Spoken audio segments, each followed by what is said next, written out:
Depuis le 26 novembre 2017, il a fallu que les Maliens conscients de la guerre. Ache anamuso ademseni anamokoroba. Munu be malikono ani munu be malikoka mo bela jeli fo dante folimina. Foli temelen ko fe ka boyno wati sira anga ko do chen fo nyoyena. Bamanan ko deme bi atabaga de bulu. Nga den tabaga min bi tugu ka den na bi mo manga den to obolo. Kanga nyogon anga muyu nyogon goro ka nyogon jugo kun wasa sigi be se ka ja. Nga ni dugutigi min jogo gara duguden kantige muyu te se ka kɛ ka o sigi njade. Ni ye an ka revolution kɔnɔna ko ta k'a lajɛ bi kɛlɛw bɛ ka kɛ ko Mali ko kɛlɛ, kɛlɛw bɛ ka kɛ ko faso jɔli ko kɛlɛ, kɛlɛw bɛ ka kɛ ko ka fantanw ka hakɛ ɲini ka di u ma ko o kɛlɛ. N'i y'o kɛlɛ ninnu dugumana lajɛ i bɛ taa sɔrɔ kow bɛ ka kɛ kɛlɛ in kɔrɔ ko minnu dogolen don mɔgɔw la, ko minnu n'u tɛ fɛ mɔgɔw ka bɔ a tiɲɛ kalama. O kɔnɔnaw la hɔrɔnkolonya bɛ ka caya, mɔgɔlankolonya o bɛ ka caya, faso cila o bɛ ka caya, jamana kɔnɔdenw janfabaga o bɛ ka caya, nkalontigɛ ani mɔgɔ tɔrɔnpe o bɛ ka caya, fɛn kuntan namaratɔ ko caman wɛrɛw bɛ ka kɛ ko kɔnɔna la. O kama an kan ka fɛn dɔw tiɲɛ fɔ ɲɔgɔn ɲɛna ka fura bɔ ko dɔw ɲɛma di.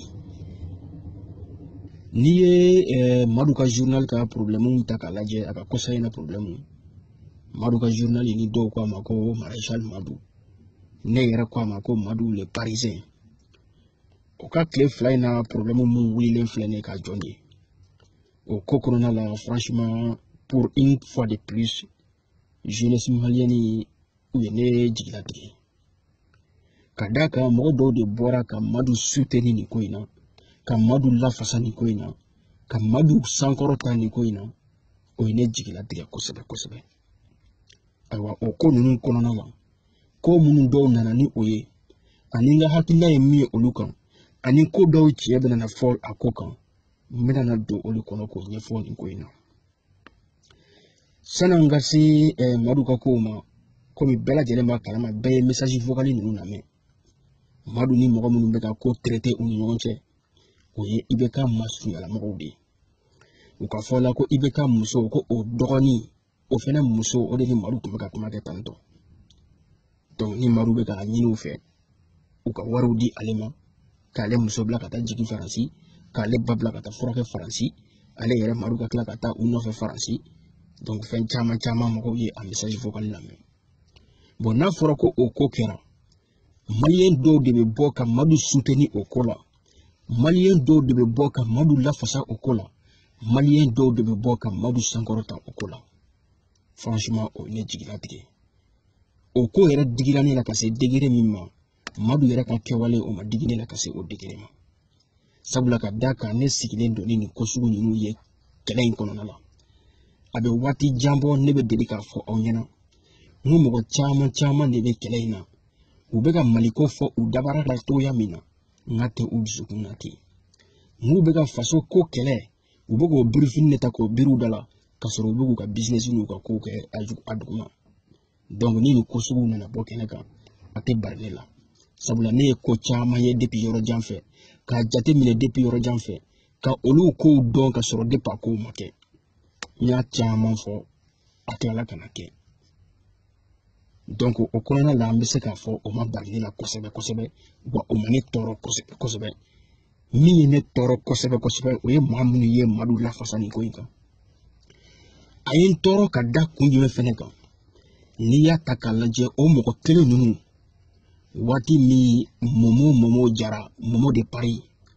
o ka problème in na yan nɔ olu mɔgɔw ye min da Momo Jara kan ko Momo Jara ka kɛlɛ tɛ Maliko kɛlɛ ye, ko Momo Jara ka kɛlɛ ye Arasibati ko kɛlɛ de, k'o bɛ Arasibati ɲɛngoya de la, ko Momo Jara ka kɛlɛ k'o ye place ko kɛlɛ de, ko Momo Jara ka kɛlɛ ko o ye tɔgɔ ɲini kɛlɛ de, ko Momo Jara ka kɛlɛ ko o ye yɛrɛ yira kɛlɛ de. U ye o ko ninnu fɔ ka da kun jumɛn kan parce que Momo Jara ka message vocal dɔw bɔra. Momo Jara ni Kati 24 tun bɛ kuma la. Donc u tun bɛ ka kuma Arasibati tɔgɔ nana don kuma in kɔnɔna la. u nana diɲɛ wuli ka jɔ Momo Jara dala ka don a ka du kɔnɔ kow bɛɛ la fo k'a ka furu sa ka sababuya kɛ o ye a yɛrɛ ka vie privée ani a muso ni ɲɔgɔn cɛ kɛlɛw ani a denw ni ɲɔgɔn cɛ kumaw ani Momo Jara yɛrɛ wulila ka bɔ ka taa don métro kɔnɔ ka taa maliko kuma fɔ yen nɔ o kuma ninnu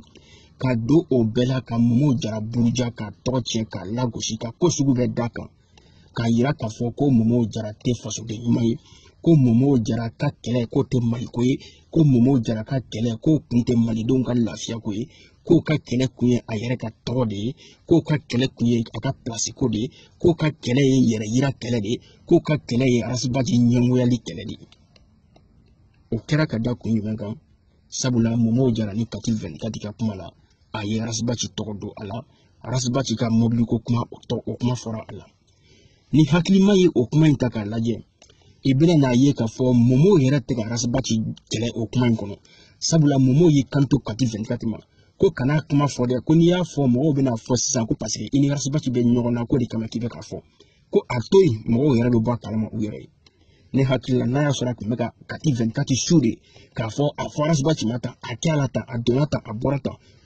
ko wɛrɛw tun bɛ se ka fɔ mais o n'a ta o ta ko min kɛra ko juguman yɔrɔ ye o de ye Momo ma deli ka o kuma sugu ɲɔgɔnna fɔ kɛnɛ kan mɔgɔw ka mɛn a da o de kɛra ko la ko juguman yɔrɔ ye ne bɛ deli ka o de fɔ u ɲɛna sinon ni o tɛ mɔgɔ tɛ yen nɔ video kɛla la a kɛra a activiste ye o a kɛra a chroniqueur ye o a kɛra a leader ye o a kɛra a fɛn o fɛn ye mɔgɔ de bɛ yen nɔ ko a bɛ video kɛ mɔgɔ si tɛ yen u la k'u bɛ se ka bɔ k'u tɛgɛ kɔrɔtan k'u jɔ ko olu ni dɔ ma deli ka baro kɛ video kɛla wɛrɛ kan ko olu ma deli ka video kɛla tɔgɔ dɔ fɔ u ka message privé la o tɛ yen hali ne yɛrɛ min bɛ k'a fɔ aw ɲɛna tan ne presque video kɛla tɛ yen nɔ ne ni mɔgɔw tɛ baro kɛ video kɛla min kan ne bɛ deli k'o fɔ hali video kɛlaw yɛrɛ ɲɛna k'a sɔrɔ hali enregistrement ko in ma sanga wuli tan n ko mɔgɔ i bɛ fɛn o fɛn fɔ dogo la i jija i ka fɔ kɛnɛ kan n ko i kana sɔn abadan lezi ka fɛn fɔ mɔgɔ dɔ ma dogo la i tɛ se ka min fɔ kɛnɛ kan n ko n'i y'o kɛ don ko don i bɛ segin i malo kɛnɛ kan a video kɛla ninnu ni minnu bɛ deli ka baro kɛ u yɛrɛ ni ala cɛla la u n'u conscience ni ɲɔgɔn cɛla la u b'a dɔn ne bɛ deli k'o f'u ɲɛna n ko ne tɛ fɛn de fɔ mɔgɔ ma dogo la n tɛ se ka min fɔ a tigi ɲɛna kɛnɛ panparan kan n'i y'a kɛ i malo b'a la o yɔrɔ de kɛra Momo ka erreur ye sabula mɔgɔ ma deli ka o kuma suguw mɛn a da kɔnɔ kɛnɛ kan n'o tɛ n'a bɔr'o la video kɛla tɛ yen nɔ ko e ni video kɛla dɔ ou bien e ni mɔgɔ wɛrɛ gansan dɔ ma baro kɛ video kɛla dɔw kan wa a dɔw la yɛrɛ i ye dɔgɔyama fɔ a dɔw ma donc bɛɛ bɛ o yɔrɔ kɛ nka mɔgɔw nana o ta ka o kɛ diɲɛ wuli ye Momo bolo ne hakili la Momo ka o kuma kɔnɔna la an m'a ye k'a fɔ ko Momo ni gouvernement mɔgɔ dɔw de bɛ ka affaire dɔ traiter u ni ɲɔgɔn cɛ ni o bɛ kɛ sababuya ye k'an b'a fɔ ko Momo ye fasoden jugu ye ko a ye fasodenw janfa o ma kɛ an m'a ye k'a fɔ ko ani président yɛrɛ ou bien président ka famille mɔgɔ dɔ de tun bɛ négociation na ko a ye fasodenw janfa ou bien a b'u kɛ cogo dɔ ye an m'o mɛn an m'a ye k'a fɔ ko ani mɔgɔ wɛrɛ tun bɛ ka business dɔ tan nin wari in diyan nɔ ou bien nin ko in kɛ n ye n bɛ nin kuma in fɔ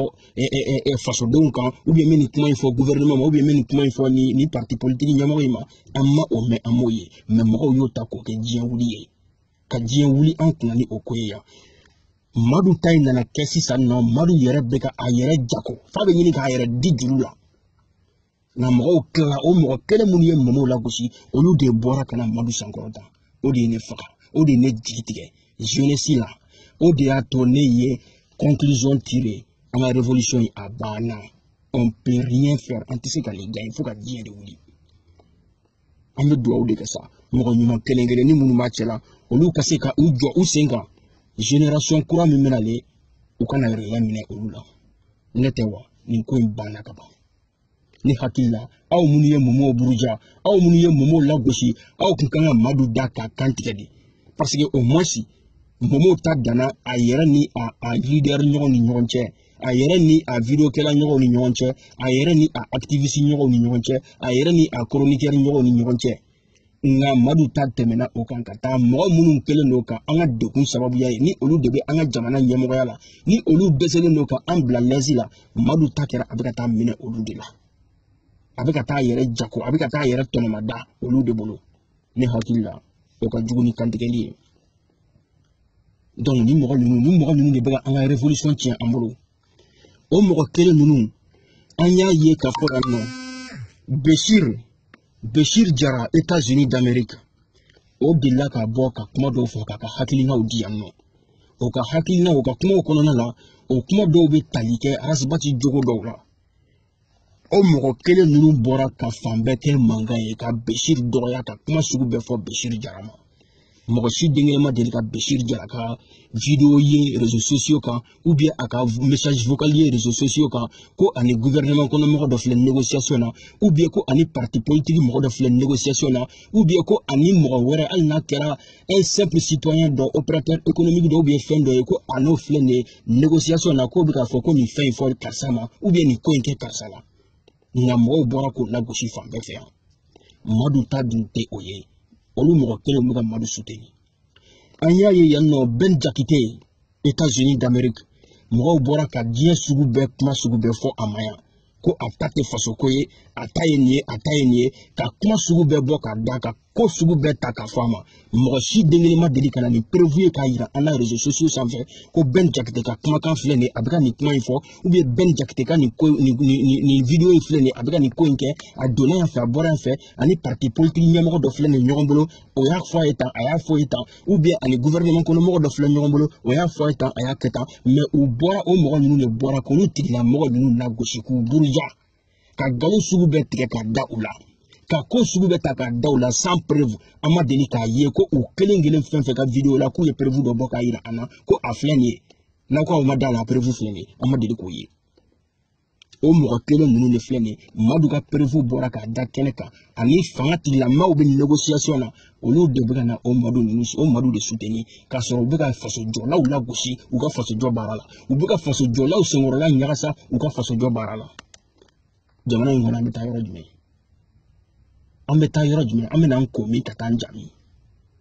o bɛɛ kun tɛ dɔwɛrɛ ye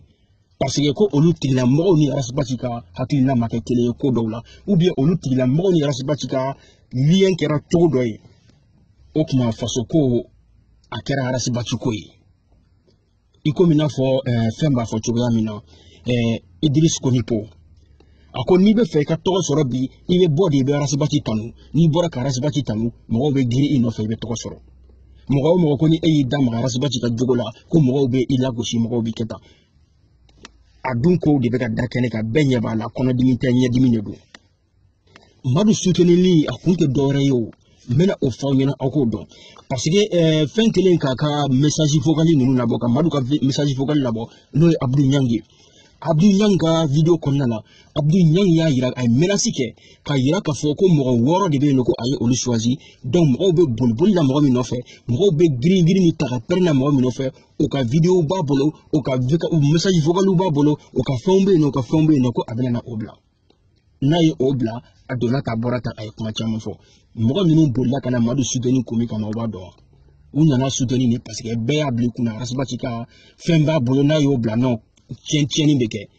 donc o tigilamɔgɔw dun b'a dɔn olu tɛ faso ko la olu tɛ jamana ka ɲɛtaga ko la olu tɛ fantanw ka hakɛ ɲinini ko la olu ko arasibati ko de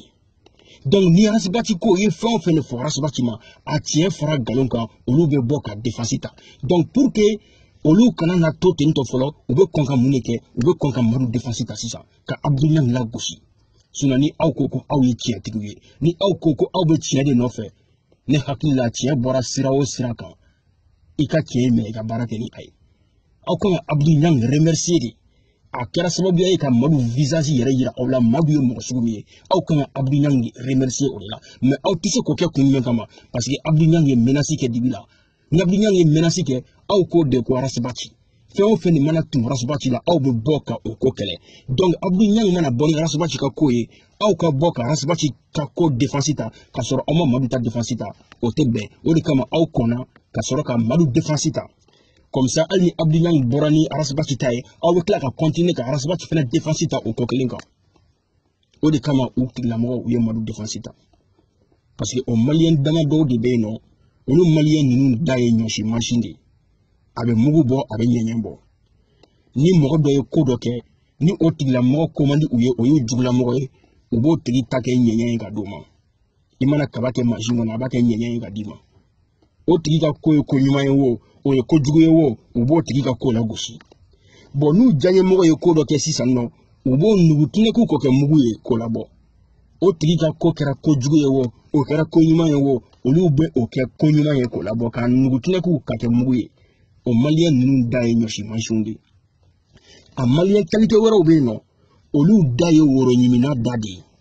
na ye woro jema nyimi adaji blenendo na ye woro blema nyimi adaji blenendo donc olu janye mo o ye jina tige ko sugu o sugu de ke o nyuma na mande be boko fo mo nyina o nyuma na mande be boko yira mo la hali ni yo tie da kene kan olu be o tie intade ko yela ma ko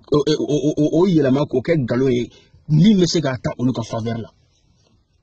donc o malien de be no o to la tindo o de katia rasbati no fe bagawla olu de bega rasbati bla fila olu de bega rasbati yere to pousser ka bla de kono wa olu de bega rasbati jugu chaya parce que i kumana dɔrɔn u dɔw bɛ bɔ ka na karakara koro u t'a ɲini ka faamu ani ka essayer ka mɔgɔw bila ɲɔgɔn na bi na i bɛ n'i sigi k'i ka foroba kuma fɔ foroba kuma fɔlen gansan a tigilamɔgɔ bɛ sin k'i sigi ka sin ka o ta dɔrɔn k'o ɲagami k'o ta k'o ni arasibati ko don ɲɔgɔn na ka sɔrɔ i ka kuma ye i ka foroba kuma ye kɔsa min na mɔgɔ dɔw nana a kuma fɔ ɲɛna n kanubaga dɔw ko olu ni mɔgɔ caman ye mankan kɛ a la parce que ne delila ka publication dɔ kɛ ne ko o publication ko na Facebook sanfɛ ngo mɔgɔ si kelen tɛ se ka jamana in jɔ k'a fɔ de ko e de pisanen don e de ka bon e de ka girin e de bɛ se ko la ko e kelen bɛ se ka jamana in jɔ ngo o tɛ yen nɔ wa k'a fɔ fɛnɛ ko mɔgɔ dɔ de bɛ yen nɔ nafa de tɛ o la k'o tigilamɔgɔ de ka dɔgɔ tellement que a ka dɔgɔ a jɔda tɛ jamana jɔli ko fɛn na ngo o fɛnɛ tɛ tiɲɛ ye donc an bɛ jɛ de ka fara ɲɔgɔn kan ne ye o publication suguyanin dɔ kɛ o cogo la ten tɔ san'o cɛ n tun ye interview dɔ kɛ o interview in kɔnɔna la ni kumana activiste ko kan mɔgɔw bɛ ka min kɛ ɲɔgɔn na ni ye dɔɔni fɔ o ko kan u nana mankan ci ko ne bɛ ka arasibati de clasher intelligemment a donna yan fɛ a bɔra yan fɛ critique karata ni jayemɔgɔ dɔw de ye minnu n kanubaga dɔw olu de nana se ne ma a kuma ye ka kumaw fɔ ɲɛna ka ɲininkali dɔw ni fɛn dɔw kɛ an na o de kama de passage n da bɛ tun a kuma na sisan nɔ ka fɔ n bɛ min fɔ olu tigilamɔgɔw ɲɛna ne ko ko n bɛ na arasibati clasher ne ma dɔn olu tigilamɔgɔw bɛna se ka ne bali o la cogoya min de la olu tɛna se ka ne bali ka ji min olu tɛna se ka ne bali ka dumuni kɛ olu tɛna se ka ne bali ka sunɔgɔ u tɛna se ka n bali ka fiɲɛ sama k'a bila n'o ye ninakili ye donc n'u ma se ka ne bali o la olu minnu ka gɛlɛn ne ka n sigi n ka écran kɔfɛ ka n ka kuma kɛ u bɛna se ka ne bali o de la wa est-ce que u bɛna se ka ne bali o la donc jamana bɛ kɛ sisan nɔ ko mɔgɔ yɛrɛ tɛ se ka hali i kɔnɔna kuma fɔ wa jamana bɛ se ka kɛ ko mɔgɔ tɛ se ka hali i ka hakilina fɔ wa i ye ko o ko de fɔ hali n'i ma arasibati tɔgɔ don a la mɔgɔw bɛna arasibati tɔgɔ don o la diyagoya i bɛ n'i sigi bi ka kuma dɔ fɔ hali n'i nan'i jɔ bi ko i fa bɔtɔla fajirida fɛ misiri la a bɔra ka bin ka sen kari ni dɔ tɛmɛtɔ ma sɛbɛn choqué pour éduquer u b'a fɔ sɛgɛ ka taa ni pour éduquer ou bien u bɛ taa kuma dɔ ta k'o fɔ o kɔrɔ ye mun de ye sisan o tɛ kɛ sababuya ye o tigilamɔgɔ min fa sen kari la ni o b'a ka dusukasi ni fɛn kɔnɔna la o bɛ kɛ o sababuya bɛ na ni mun ye o tɛna o tɔ sɔn ja k'a fɔ cɛ nin terme yɛrɛ jɔn de n'a ka mɔgɔw bɛ nin kuma fɔ arasibati n'a ka mɔgɔw o tɛ kɛ sababuya ye ka o tigilamɔgɔ yɛrɛ bila hali arasibati kɔ wa n ye dɔ ka video ye réseaux sociaux kan o tigi kelen y'o de fɛnɛ fɔ ko ale ka mɔgɔ dɔw bɛ yen nɔ u taatɔ voyage dɔ la u ye accident kɛ sira la n t'a dɔn Kayi sira de don an yɔrɔ jumɛn ni n hakili t'a la kosɛbɛ ko a cousin dɔ ne ma fili ko o sara la u kelen ka o sangafo fɛn ni fɛn publier fɛn kan ko dɔ nana o kuma kelen de sɛbɛn a kɔrɔla la choqué pour éduquer a donna ta bɔra ta donc franchement il faut que aw ka ko jateminɛ quoi faso ko ani mɔgɔ ko kelenw tɛ dɛ ni aw ko ko aw bɛ ko tiɲɛ nɔfɛ a ye baara kɛ ni tiɲɛ ye mais k'a fɔ de ko ni min bɛ bɛn aw ma de aw b'o ta k'o kɛ tiɲɛ ye ni min tɛ bɛn aw ma aw b'o bila o ye aw kungo de ye aw bolo minnu ka baara don olu kungo de don u bolo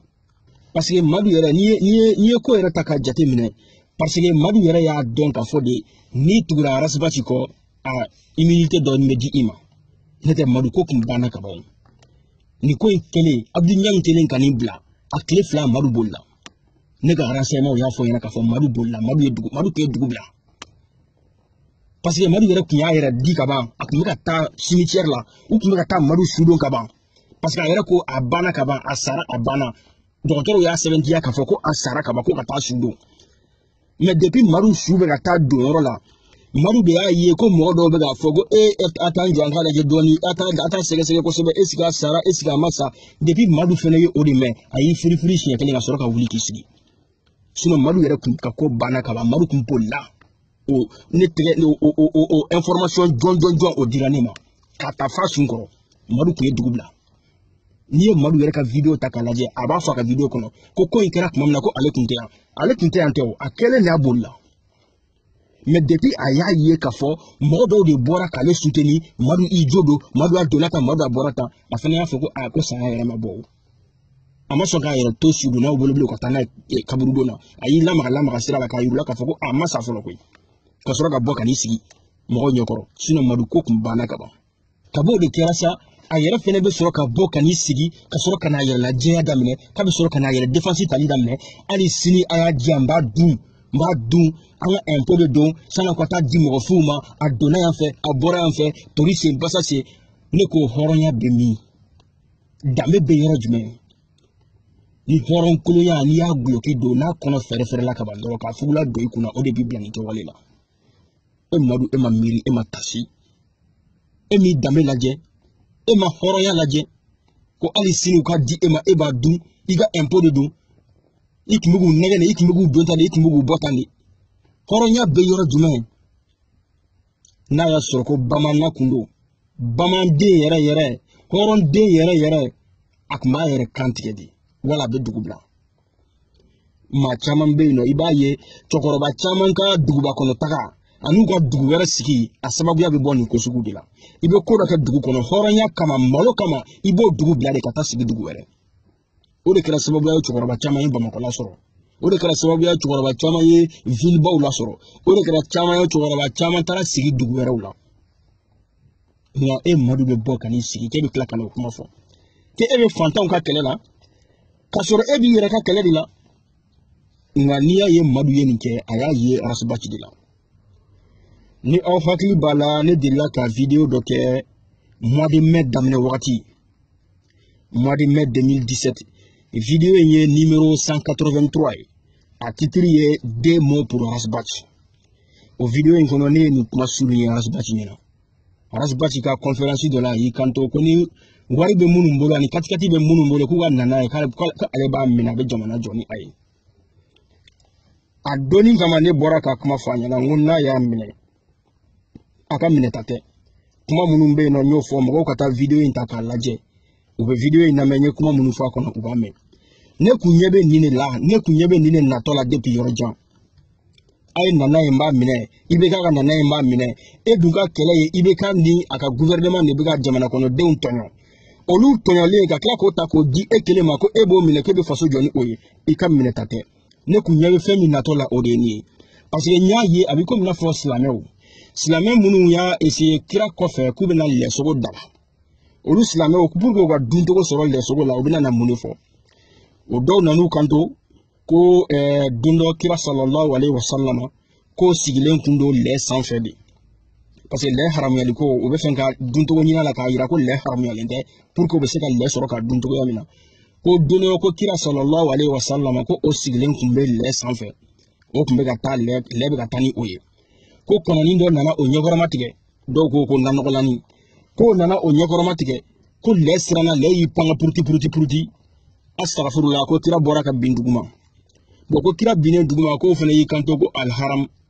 ko man le tofo o man nanogolani tofo kono ni tofo donc ko mo ta do femi do sisa o de kama iba ye ni mi me fenga le dun ibe singa fo ko no akame nanogolani ne ma kanti lema donc kono ni ne haram yali ndo le kote o tigi ba isa ka den ka kono fa lela ne ye o de ne nu me fenga o de ke abi ko na fo ali sisa no islamaya kelengelen kon nala modo be no luba foko Bugari de do be no luba foko Almam Maliki do be luba fota uga kiti yoro do tekele mais islamé do be no ni yoro mi be olu arrange o be ta kitabu do neta o kitabu mi yambu arrange o bo ta ka barake ni oyi ibe ta soro ni kitabu do mbu arrange ci wera fene la infe o be to kitabu ta ka barake ni oyi do fene bo okosuke donc ni ya ye ka fo nunu be fen ka sura fen mine faso den janfali o be fen ka ode daga ne ya aisa ka kuma de sunu uyena parce que abe mine dogola do mi ni bokera min ta kalama o ba foko aya je hali sinimba mine ntenga sirabla na ya soro ko odedo ko ay nanaye amba mine ame tiɲɛ jalan fɔ aw ɲɛna ay nanaye amba mine ame to an ka sira kilennen kan ni o do pour que aw bɛ mɔgɔ tɔw la gosi k'olu kana mine alimami ninnu de y'a fɔ ye ko u b'a minɛ ko ka kutubaw kɔnɔ n'aw yɛlɛma wa alimamiw m'o fɔ a ditɔ alimamiw ma fɔ alimamiw ye ko a y'a minɛ aw kana kutuba kuma fɔ o ma fɔ a dir'u ma u y'a minɛ donc ni olu lagosira ko munna u y'a minɛ sukaraw bɛ taa di mɔgɔw ma sunkalow fɛ olu lagosira ko munna u y'o minɛ o tuma aw ta bɛ minɛ aw de ka fisa ni olu ye wa n'a y'aw ta minɛ a ye mɔgɔw to yen u k'u ta minɛ ne tun ɲɛ bɛ nin de natɔ la depuis yɔrɔ jan ne y'a souligné parce que n b'a dɔn o de bɛ kɛ dogo la u bɛ wari ni fɛnw de minɛ dogo la donc ni bɔ kɛra kalama tuma min na a bɛ sɔrɔ k'a fɔ ko an y'a minɛ mais o bɛɛ la an bɛ continuer ni an ka sira ye ni o don o tuma n bɛ min fɔ n balima mɔgɔw ɲɛna minnu bɛ burusi kɔnɔnaw la ni danga tɛ aw fana kɔ ni nɔgɔbɔraw taara di aw ma ka k'aw ka foro la n'aw y'a minɛ o kɔrɔ ko aw ka kabila bɛɛ ka danga bɛ aw ma sɔn k'a minɛ o kɔrɔ k'aw ka kabila bɛɛ ka danga bɛ aw nɔfɛ parce que o nɔgɔ in fana bɛ kɛ sababuya ye ka aw ka foro wuli aw bɛ se ka o dumuni o balo o sumanfɛnw de kɛ ka aw ka du balo ni aw fana y'aw ban o la danga de bɛ aw ka kabila bɛɛ ka danga bɛ wuli aw nɔfɛ jeunes ni te dira aw minnu fana ma ko aw y'aw ban k'aw da timiya ni te ye o kɔrɔ ko danga de bɛ aw fana kɔ sisan n'a fɔra ko quartier kɔnɔ kamalenkuntigi ko ka wari di e ma e ka kubu organiser ka balaniso organiser ani musokuntigiw ni aw fana y'aw ban k'a minɛ danga de bɛ aw fana kɔ sisan parce que olu bɛ k'a minɛ k'olu tɛ sira bila aw fana k'a minɛ aw kana aw ka sira bila donc ni o de don o y'o sira kelen de ye a finnen don cogo min na a mɛnɛmɛnɛli fana kan ka kɛ ten de ni aw ko ko aw bɛ se k'a minɛ ko aw t'aw ka sira bila mɔgɔw fana k'a minɛ k'u ka sira bila bɛɛ kelen kelen de bɛ i ka gundo sɔnni kɔnɔ ka taa voter donc mɔgɔ si ka n'i ka sira bila bɛɛ k'a minɛ aw yɛrɛ kan k'a dɔn k'a fɔ ko aw bɛ k'aw ka lutte contre de kɛ ni aw ko ko mɔgɔw kana minɛ aw ko ko aw b'a minɛ ko aw tɛ sira bila o tuma mɔgɔw de y'a fɔ ko olu tɛ se k'a minɛ ka tila ka t'u ka sira kan donc an ka tiɲɛ il est temps manamanakan in ka ban quoi an ka kuma tiɲɛ fɔ ɲɔgɔn ɲɛna nin kuma ninnu fɔ k'u tun tɛ dɔwɛrɛ foyi ye parce que mɔgɔ i kɛra cogo o cogo i tɛ se ka mɛn dogo la ka fɛn minɛ ko bɔ tɛ k'a kalama don min ni bɔ kɛra kalama karisa dun y'a fɔ a mɛnna dɛ ko a ye nana ye n b'a minɛ ni y'a minɛ fɛnɛ n bɛ continuer ni n ka sira ye ni y'a minɛ fɛnɛ n b'a kɛ tan minnu y'a di minnu m'a di jɔnni de bɛ bɔ a kalama est ce que mɔgɔ bɛ bɔ a kalama ko karisa de y'a d'a ma karisa de m'a d'a ma mɔgɔ jɔnni de bɛna bɔ o kalama mɔgɔ tɛna bɔ o kalama donc ni a ma ɲɛ ko bɛ o cogo la ten mɔgɔw ka taa minɛ gouvernement na aw bɛna jɔ ko fantanw ka kɛlɛ e Madu maréchal Madu le parisien e bɛ ka taa min fɔ yen e sigi o e bɛ ka fantan dɔ de bila k'a ka taa fantanw e bɛ ka fɔ ko aw bɛ ka na fɛnw minɛ o ko aw b'a minɛ ko ka tila ka faso jɔ ni a ye ka fantanw ka kɛlɛ kɛ ni a ye o kɔnɔna la ni aw musow taara jigin Faransi fantan dɔ bɛ yen nɔ o dɛsɛlen don ka taa place yɛrɛ sɔrɔ Gabriel Touré ni projet kɔnɔ i bɛ taa sɔrɔ dɔw yɛrɛ bɛ burusi kɔnɔna la hali o dɛsɛlen don ka déplacer ka taa u kɛrɛfɛ dugunin dɔ maternité la o bɛ jigin sokɔnɔna la musokɔrɔbaw bolo ye dɔw ni bɛ to o sira la yen nɔ aw ka kɛlɛ bɛ ka kɛ ka olu de lafiya wa ou bien aw ka kɛlɛ bɛ ka kɛ ka aw ka musow de bila ka taa jigin Faransi ka aw somɔgɔw de bila ka taa furakɛ Faransi aw bɛ ka nafolo minnu minɛ ka aw jala Bamakɔ ka yala mobili dagabanaw la i bɛ taa sɔrɔ wotoro ko o bɛ mɔgɔ dɔw la ka wotoro dɔrɔn ta dɔrɔn ka sɛnɛ pour que u bɛ se ka fali wotoro dɔrɔn ɲini pour que u bɛ se ka u ka foro baara kɛ ka ɲɛ aw bɛ ka fantanw de ka kɛlɛ kɛ wa an ka tiɲɛ fɔ ɲɔgɔn ɲɛna quoi n'o de fɔ il est temps manamanakan in ka se ban ye quoi manamanakan in sera ban ye quoi on tolère mais a bɛ se yɔrɔ dɔ ma on peut plus tolérer quoi a tɛ se ka to ten bilen k'a ka continuer ten depuis lutte daminɛna fo sisan an sera ka minɔgɔ bɔ jɔnni na est-ce que an sera ka hali bɔlini tilancɛ eau potable a ji ɲuman ka di mɔgɔ dɔ ma k'a k'a min tuma bɛɛ an bɛ kuma la an sera ka taa mun de den kelen kɛ an sera ka hali fali wotoronin kelen k'a san ka bila burusi kɔnɔna dɔ dugutigi bulon kɔnɔ k'a fɔ ko dugutigi ni mɔgɔ min musokɔnɔma min ka tin wulila o ka ta ka taa n'o ye aw kɛrɛfɛ duguni na o dɔgɔtɔrɔso la ka taa jigin ye est-ce que an sera k'o kɛ wa an sera ka hali pompe kɔlɔn kuma tɛ ka taa se forage ma an sera k'o sen village jumɛn na au moins si an ka ɲɛsin olu ma kɛ critiquer bɛ kɛ mais a bɛna se niveau dɔ ma an ka baara daminɛ an tɛ se k'an si ban critiquer la an y'a ye village bɛ yen nɔ ka yanfan ninnu fɛ o mɔgɔw y'u bolo fara ɲɔgɔn kan ka dɔgɔtɔrɔso jɔ u ka tungarakɛ minnu bɛ kɔfɛ ka dɔgɔtɔrɔso jɔ u ka dugu la u y'u bolo fara ɲɔgɔn kan ka kuranw lase yen nɔ u y'u bolo fara ɲɔgɔn kan ka fɛn caman kɛ yen nɔ ka forage ni fɛnw sen non parce que olu b'u ka dugu fɛ olu b'u ka yɔrɔ fɛ ni an fɛnɛ ka kɛlɛ ka an ka jamana fɛ an ka ko daminɛ ko min bɛ se ka jamana kɔnɔ den fantanw bɔ nɔgɔ la u k'a dɔn ko an ka kɛlɛ ye olu ka kɛlɛ de sinon an ka kɛlɛ k'a kɛ de k'a minɛ an yɛrɛ bɛ a kɛ k'an ja la an n'an kɛrɛfɛmɔgɔw ka sɔrɔ ka ninnu to u ka minɔgɔ la yen nɔ an ma dɔrɔmɛ kelen ji d'u ma u ka min an ma kuran sama ka se yen nɔ an ma birikiden kelen da dɔgɔtɔrɔso tɛ dɛ dispensaire an ma deli ka hali birikiden kelen da ko ekɔliso donc gouvernement m'en sani an ye gouvernement ka fisa n'an ye pinpan parce que gouvernement fait au moins a bɛ dɔɔni kɛ ale fɛnɛ bɛ taa wari de minɛ kɔfɛ ko jamana kɔnɔdenw a wari tɛ don jamana kɔnɔdenw na u bɛ a wari don u yɛrɛ n'u kɛrɛfɛmɔgɔw la ka fitini fitini don jamana kɔnɔdenw na donc ni aw bɛ ka olu critiquer ka olu dɔgɔya ko olu ka o man ɲi nɔ donc ni aw fɛnɛ tilala ka taa minɛ olu la aw kɔfɛmɔgɔw ka olu to yen nɔ o tuma a ko kɛra jumɛn ye sisan nɔ yɔrɔ olu ka fisa n'a ye pinpan parce que aw ka minɛta nafa foyi tɛ ka se jamana kɔnɔdenw ma ni k'u tɔ sɔn ja tɛ mɔgɔ kelen ka minɔgɔ bila i la n'i taara fɛnw na karisa ni nin ka minɔgɔ sababuya ye est ce que o de bɛna minɔgɔ b'a tigi la wa fɛn dɔ kɛ min bɛ minɔgɔ b'a tigi la kɛ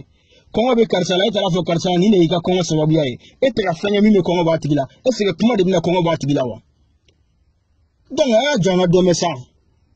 il est temps manamanakan ka ban quoi franchement ce n'est pas nin tɛ classe ye han ni mɔgɔ min y'a kɛ classe ye o y'i kungo de y'i bolo anw ye mɔgɔ conscient de ye anw tɛ classe dɔn anw bɛ tiɲɛ de fɔ n'a ma bɛn min ma n'a y'i ja bɔ i ka n'i sigi i ka classe kɛ ne t'a d'i ma ne tɛ temps d'i ma yɛrɛ parce que o temps tɛ anw bolo ko gɔnjigiba senna ka teli silipu don ma o temps tɛ anw bolo i b'i ka classe kɛ ni anw t'a lamɛn yɛrɛ kuma tɛ k'a fɔ ko k'i jaabi n'i bɛna sɛbɛ kuma de fɔ n'i bɛna nkalon min bɛ n da kɔnɔ k'a fɔ n'i bɛna yira n na k'o de ye nkalon ye k'o tiɲɛ bɔ k'o perewu da i b'o kɛ mais n'i nan'i sigi classe de la dɔgɔyama ni fɛnw de la c'est un problème ne tɛ nin lajɛ yɛrɛ a ye mɔgɔ fɔlɔw ɲininka mɔgɔ fɔlɔ minnu y'a essayer ka na k'u bɛ na classe kɛ u ni ne ni ɲɔgɔn cɛ a y'u ɲininka ne delila ko n'i ye sɛgɛ fili ka kɛ da la o b'a dunbaga caya a y'u ɲininka ne delila ka n kɔfilɛ k'u lajɛ yɛrɛ d'après Rasbach ko aw bɛ bɛɛ kɛ ka bu kɛ ka kɔ kɛ n t'a ci ka k'i la komi bɛɛ b'a fɔ ko choqué pour éduquer moi je pense que mɔgɔ éduqué de bɛ se ka mɔgɔ éduquer donc minnu b'a fɔ ko choqué pour éduquer ko u tɛ kuma ɲɛɲini k'a ɲɛdɔn n kan tɛ a mɔgɔ sɛbɛw ma minnu t'a ɲɛɲini k'a ɲɛdɔn k'u bɛna fɔ ko choqué pour éduquer je pense que olu tigilamɔgɔ ninnu éduquélen don n'u bɛna fɔ sɛgɛkatani wo forontomuguni wo a kɛra nɛmuruni wo a kɛra fɛn o fɛn ye hali n'a kɛra galaji ye a kɛra fɛn o fɛn n'u nana o de fɔ tasumaji pour éduquer u ka o mankan ninnu dɛ a bɛ tila ka u tigilamɔgɔw yɛrɛ choquer tuguni je pense que u éduquélen don ka ban donc ni mɔgɔ éduquélen choquera a bɛ kɛ fɛn min ye dɛ u k'o terme ɲini ka bila u yɛrɛ ɲɛ parce que ne tɛna n kɔfilɛ o anw b'an ka kuma tiɲɛ fɔ anw bɛ tɛmɛ ni an yɛrɛ tiɲɛ fɔ yɔrɔ la anw tɛ siran dɔn i b'i ta de fɔ n'i ta ye tiɲɛ ye anw bɛ tugu i kɔ n'i ta tɛ tiɲɛ ye i b'i yɛrɛ ye an tɛ mɔgɔ kɔ ko ye an bɛ tiɲɛ de kɔ anw tɛ mɔgɔ kɛlɛ anw bɛ nkalon de kɛlɛ n'i y'i kɔsin ka ne y'i nɔfɛ kana bili kunna ko ne b'i kɔ fɛn min bɛ i ɲɛfɛ dɛ e ni ne fila bɛɛ bɛ o de kɔ ni o ye tiɲɛ ye don min ni i farala i numanbolo fɛ wali ka fara i kinibolo fɛ k'a sɔrɔ ne bɛ sira kilennen in kan ne bɛ taa tiɲɛ nɔfɛ o sira kilennen in de kan n'i ye ɲɛ i kɔfɛ fɛnɛ ko nisɔnmandi kana bili kunna ko n bɛ ka na i kɛlɛli la i ni fɛn min melekelen don ɲɔgɔn na ni aw ferekelen don ɲɔgɔn na n'o ye nkalon in ye dɛ ne bɛna na o nkalon in de kɛlɛ n'i y'i débarrasser ka bɔ nkalon in na i b'a ye k'a fɔ ne ka foyi tɛ se i ma donc an tɛ mɔgɔ kɔ an bɛ tiɲɛ de kɔ an tɛ mɔgɔ kɛlɛ an bɛ nkalon de kɛlɛ parce que ko tɔ nana kɛ ni min bɔra ka ala hakilina fɔ hali k'a ka tiɲɛ fɔ dɔrɔn a banna wuli bɛ kɛ ka fan bɛɛ kɛ mankan ye ni e tɔgɔ ni e ka fɛnw ye n ko tɔgɔ ɲinina o de bɛ siran tɔgɔ tiɲɛ ye tɔgɔ ɲininaw olu de bɛ siran tɔgɔ tiɲɛ ye sinon anw mago tɛ tɔgɔ la anw mago tɛ tɔgɔ la n'anw tun bɛ tɔgɔ ɲini na ça b'a sɔrɔ anw fara tɔgɔ la ça b'a sɔrɔ an ye tɔgɔ sɔrɔ k'a fa la anw mago tɛ tɔgɔ la anw k'o de la conscience c'est-à-dire ko i ka bɔ a kalama i jagoyalen tɛ ka sɔn a ma i jagoyalen tɛ ka tugu a kɔ nka i tɛ se ka bɔ tuguni de k'i jɔ anw ɲɛkɔrɔ hɔrɔnya la ko karisa i ma sɔn ka nin fɔ n ɲɛna anw ka ko ye o de ye ka ko tiɲɛ fɔ i ɲɛna i ka bɔ a kalama a décision o bɛ i yɛrɛ de bolo sa kɔfɛ de sa n'a kɛra tiɲɛni ye i bolo i tɛ se k'a fɔ ko mɔgɔ yɛrɛ ma sɔrɔ k'a fɔ n ɲɛna ko nin ko in man ɲi n'o tɛ n tun t'a kɛ anw bɛ o de kɛ n'a fɔra ɲɛna ni tasuma bɛ jenini kɛ n'o y'i ja ka don a la k'i da cɛ la o tɔ bɛ de ma o il suffit que seulement kana fɔ ko mɔgɔ si yɛrɛ m'a fɔ ɲɛna ko tasuma in tun bɛ jenini kɛ n'a fɔra ko n'i ɲɛ turu kala la a bɛ ci donc n'o i ko ko o bɛɛ la k'i b'a kɔrɔbɔ an b'i dɛmɛ yɛrɛ ka kala in minɛ ka ɲɛ pour que a kana jɛngɛ i ka se k'a turu a la ka ɲɛ k'a fɔ kuma ye o dɔrɔn de ye k'o ɲɛfɔ k'a fɔ maa min tɛ fɛn ka yeli kɛ ɲɛfiyɛtɔ bɛ yeli kɛ ka tɛmɛ o tigilamɔgɔ kan nka maa caman bɛ yen su min kolen filɛ nin ye dugu in bɛna diya tɛmɛ dugu jɛtɔ don ni dugu jɛra a bɛ kɛ dɔw ɲɛna ko u bɛ sogon jugu de la sogon tɛ dugu jɛra de u bɛ réalité de kɔnɔ ala kana to a k'aw ɲɛ yɛlɛ san dɔ finnen don san in bɛna na ni san in nana parapluie tɛ wasa kɛ bilen parapluie sanji minɛna o tɛ wasa kɛ parce que inondation de bɛ kɛ jiwoyo o de bɛ taa ni mɔgɔw ye maa o maa bɛ yen nɔ ko i jɔlan tɛ tiɲɛ ye a bɛ taa n'i ye o sanji in dɛ a nakuma tɔ man jan bilen a nakuma tɔ man jan wa sanji in bɛ na ka yɔrɔ ko ka jɛ ka taa tile bɛ bɔ a bɛ kɛ maa dɔw ɲɛna k'a fɔ ko non k'u bɛ sogon jugu de la u bɛ sunɔgɔ tan ni fila la sogon jugu k'u b'o de cɛla ka sɔrɔ u bɛ réalité de kɔnɔna la